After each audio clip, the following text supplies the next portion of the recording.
جنوبی پنجاب کے مشہور روحانی شخصیت حضرت پیر محمد نور سلطان القادری کا سالانہ عرس اختتام پذیر ہو گیا، جس میں ملک بھر سے ہزاروں کی تعداد میں عقیدت مندوں نے شرکت کی۔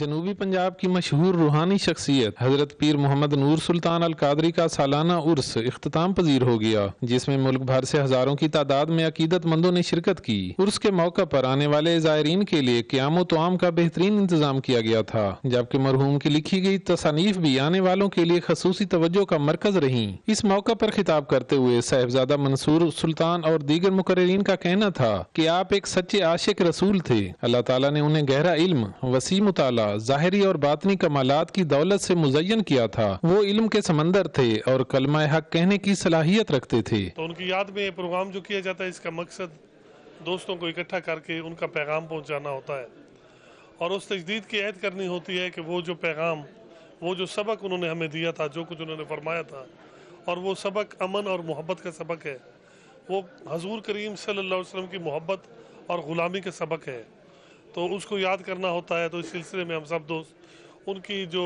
ساری کوششیں ہیں، جو کاوشیں ہیں، جو ان کا کام ہے، اس کو خراج عقیدت پیش کرنے کے لیے یہ دوست آپ دیکھ رہے ہیں کہ پاکستان کے مختلف علاقوں سے الحمدللہ 4 صوبوں سے تشریف لاتے ہیں۔ واضح رہے کہ عرس کا آغاز تلاوت کلام پاک سے کیا گیا، جس کی سعادت قاری محمد شیر زمان نے حاصل کی۔ نعت خوان حضرات نے بارگاہ رسالت میں گلہائے عقیدت کے پھول نچھاور کیے۔ اس موقع پر ضلعی انتظامیہ کی طرف سے سیکورٹی کے بھی سخت انتظامات کیے گئے تھے۔ کیمرہ مین سمیلہ شاکری کے ساتھ ناصر باس بلوچ، سچ ٹی وی بھکر۔ سچ نیوز اسٹوڈیو کے علاقائی خبرنامے سے فی الوقت اتنا ہی۔ مزید خبروں اور اپڈیٹس کے لیے آپ وزٹ کر سکتے ہیں ہماری ویب سائٹ sach.tv.pk۔